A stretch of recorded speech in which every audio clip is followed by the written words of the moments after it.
ஒரு என்கொயரி இருக்கு, வந்து வண்டியில் இரு. என்கொயரியா சார்? நாங்கள் என்ன சமூக விரோதியா, ஆன்டி இண்டியனா, அர்பன் நக்சலா சார்? எதுக்கு sir enquiry? He wants to know the proper reason sir. Darling, நீ பெரிய இடத்துல கை வச்சிருக்க. டேய் எங்கடா வச்ச? அப்படின்னா மரியாதையா வந்து வண்டியில் உட்கார். உனக்கு 2 minutes டைம் தர்றேன். எனக்கு 1 minute போதும் சார். டார்லிங் வா, டக்குன்னு போயிட்டு வந்துடலாம். டேய் டக்குன்னு போறதுக்கு எங்க டாய்லெட்டுக்கா போறோம்? என்னால வர முடியாது. நீ எல்லாம் ஒரு ஃப்ரெண்டாடா? இதே இந்த இடத்துல ஆட்டோ சேகர் மட்டும் இருந்திருந்தா இவரோட துப்பாக்கி குண்டு எனக்காக நெஞ்சில வாங்கியிருப்பான்டா. இப்போ எதுக்கு நான் அவனோட கம்பேர் பண்றேன்? அவன் உன்னோட கம்பேர் பண்ணிட்டாடா. வரேன். 4 ஷாட்ல ஃபிளாஷ்பேக் சொல்லு. இவனை மன்னிச்சிரு விக்னேஷ். இவனே இவ்வளோ பெரிய இடத்துல பிரச்சனை பண்ணியிருக்க, ஏன்டா என்கிட்ட சொல்லவே இல்லை? நீ எப்போ சபரிமலையில் இருந்த? நீ எவட இருக்கும்போது நான் எப்படி விட சொல்லும்? எவட? ஐயோ மாலை போட்டுருந்தாலும் ஏதோ ஒரு வார்த்தை எவடன்னு சொல்லி சமாளிக்க வேண்டியிருக்கு. இப்போ மட்டும் எதுக்கு சொல்கிற? இல்லை, என்னை இப்படியே பிடிச்சி புழலில் தள்ளிட்டாங்கன்னா எனக்கு ஒரு கம்பெனி வேணும்ல டார்லிங். என்ன தான் சீமானண்ணே, மன்சூர் அலிகான்லாம் அடிக்கடி வந்து போனாலும் அவங்களாம் நமக்கு சீனியரு. உன் அளவு கம்ஃபர்டபுளாக இருக்காது. அதான் உன்னையும் கூட்டிகிட்டு போகலாமேன்னு. ஏன்டா ஏதோ பேங்காக்கு ட்ரிப்பு கூப்பிட்டு போகிற மாதிரி சொல்கிற? தனிக்கு நான் அவளை பார்த்தது கூட கிடையாதுடா. நான் ஏன் அவன் கூட ஜெயிலுக்கு வரணும்? நீ எல்லாம் ஒரு ஃப்ரெண்டாடா? இதே உடனே என் ஃப்ரெண்டு சேகர் இருக்கான், அவன் பாம்புக்கு நெஞ்ச காட்டுவான், குண்டுக்கு முருகா ரோகரா ரோகரா. முருகா பிரசன்னகுமார். அதான் முருகா. என் டார்லிங் எங்கே கூப்பிட்டு போக போறீங்க? இவ தாண்டா கீர்த்தனா வாசுதேவன். இன்னைக்கு ஈவினிங் 6 o'clock ஃபங்க்ஷன் ஷார்ப்பாக ஆரம்பிச்சிடும். அந்த accused what's his name? Manohar 6:15க்கு அங்கே இருக்கணும். நான் ஓகே சொல்லி சிக்னல் கொடுத்த உடனே அவன் ஸ்டேஜை நோக்கி ஓடி வரணும். அப்போ நம்ம பிஏ அவனை பிடிக்கிறதுக்கு ஓடி வருவாரு. அங்க கொஞ்சம் கலாட்டா மாதிரி நடக்கணும். மேடம் ஒரு 2 minutes உங்ககிட்ட பேசணும் அப்படின்னு அவன் கெஞ்சணும். உடனே நான் என் பிஏவை பார்த்து அவனை விடுங்க, அவன் ஏதோ சொல்ல வரான், அதை சொல்லிட்டு போட்டோம் அப்படின்னு சொல்லுவேன். என் பிஏ அவனை விட்டுருவாரு. அப்போ அவன் ஸ்டேஜுக்கு ஏறி வந்து என் காலில் விழுந்து என்னை விஷ் பண்ணிட்டு அன்னைக்கு ஆஃபீஸ்ல நடந்த எல்லா விஷயத்தையும் டீட்டெயில்டா ஒண்ணு விடாம சொல்லி மன்னிப்பு கேட்கணும். மன்னிப்பா? லெஃப்ட்ல போனா ஆடிட்டோரியம். மேடம் சொன்ன மாதிரி மன்னிப்பு கேட்டா உயிரோட வாழலாம். ரைட்ல போனா கலெக்டர் ஆஃபீஸ். அங்க ஓட விட்டுட்டு வேன் மேல ஏறி நின்று சமூக விரோதின்னு சொல்லி குறி பார்த்து சுடுவோம். அப்போ யூட்டன் போட்டு எங்களை வீட்டில் விட்டுருங்க சார். நோ, இந்த கேஸ்ல நோ யூட்டன். வாழணுமா சாகணுமா, லெஃப்டா ரைட்டா, உனக்கு 20 seconds டைம் இருக்கு. Your time starts now.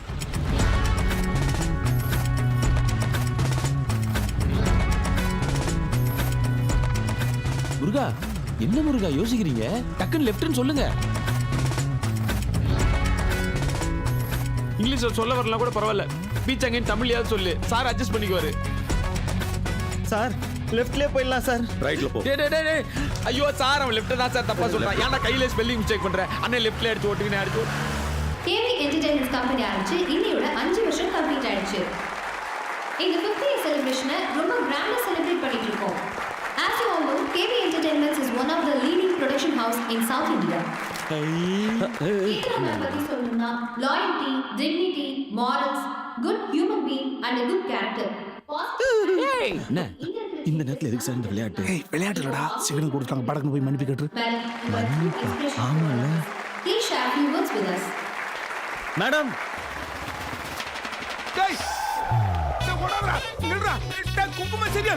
டேய் ஸ்டாப் ஸ்டாப் ஸ்டாப். டேய் மேடம் மேடம் நான் உங்ககிட்ட பேசணும் மேடம். மேடம் நீங்க மேடமா? அவங்ககிட்ட தானே கேக்குறேன். மேடம் ஒரு 2 minutes மேடம், நான் டக்குன்னு பேசிட்டு போயிடுறேன் மேடம். அங்கிள் அவர் ஏதோ சொல்லணுங்கிறார்ல, விடுங்க சொல்லிட்டு போட்டுமே.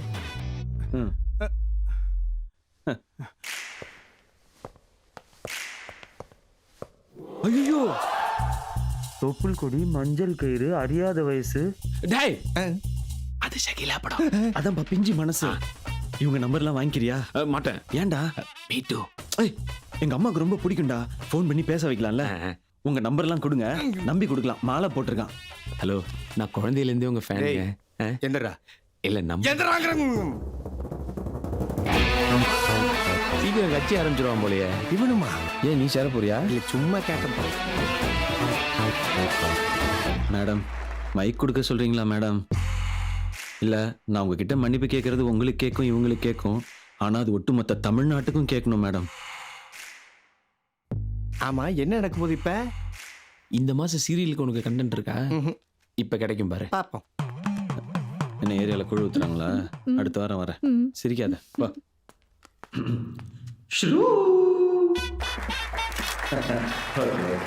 அப்ப சும்மா mic testing madam, mic testing தான்.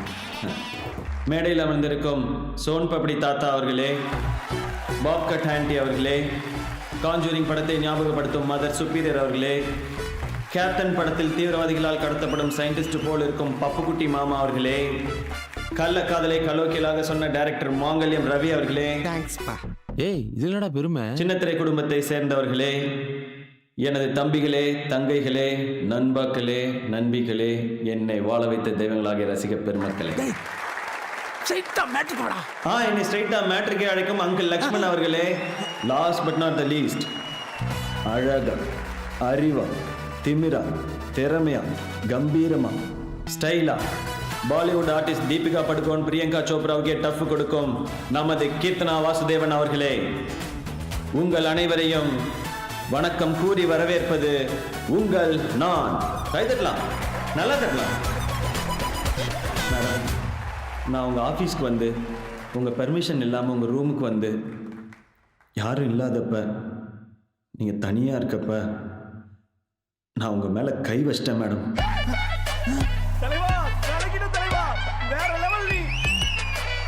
என்னை மன்னிச்சிருங்க மேடம். இல்ல டபுள் மீனிங்லாம் இல்ல, ஸ்ட்ரைட்டா சிங்கிள் மீனிங் தான் மேடம். நீங்க இவ்வளவு பெரிய ஆள்னு தெரியாம நான் உங்க மேல கை வச்சிட்டேன் மேடம். என்னை மன்னிச்சிருங்க மேடம். ஃபர்ஸ்ட் எனக்கு எதுவுமே ஃபீல் ஆகல. அங்கிள் எல்லாம் முடிஞ்சதுக்கு அப்புறம் தான் அது எவ்வளோ பெரிய தப்புன்னு எனக்கு புரிஞ்சுது. மேடம் என்னை மன்னிச்சிருங்க மேடம். மேடம் எல்லார் முன்னாடியும் நான் குணமா மன்னிப்பு கேட்குறேன். நீங்களே என்ன குணமா மன்னிச்சு நிறுத்துறோம். ஸ்டேஜ் கிடைச்சா என்ன வேணாலும் பேசுவியா? ஆமா சார். அன்னைக்கு ஆபீஸ்க்கு வந்தப்ப மேடத்தை கீழே தள்ளி விட்டீங்களடா, அதான் சொல்லி மன்னிப்பு கேளுடா. சாரி சார், ஞாபகப்படுத்து. நன்றி சார். சொல்லிட்டு மேடம். மேடம் மேலே கை வச்சதுக்காக நான் இந்த மேடையில் மன்னிப்பு கேட்டேன். ஆனால் என்னை கை வைக்க தூண்டுனதுக்காக இதே மேடையில் என்கிட்ட மன்னிப்பு கேட்கணும்னு மேடமும் ஆசைப்படுறாங்களாம். அதெல்லாம் நம்ம லக்ஷ்மண் அங்கிள் கிட்ட சொல்லி அமைச்சிருக்காங்க. இந்த பெருந்தன்மையான மனசு யாருக்கு வரும் இல்ல? ஆமா, கை தட்டலாமே.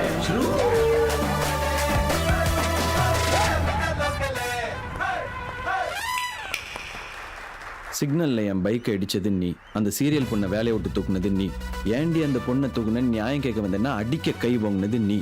இவ்வளவு நீ பண்ணிட்டு நான் இவங்க முன்னாடி உன் காலில் விழுந்து மன்னிப்பு கேட்கணுமா? ஓடி அப்படின்னு நியாயமா நான் உன் மேல கோவப்படணும். ஆனா எனக்கு தான் கோவமே வரலையே. அது ஏன்னு தெரியலையே. மேபி நான்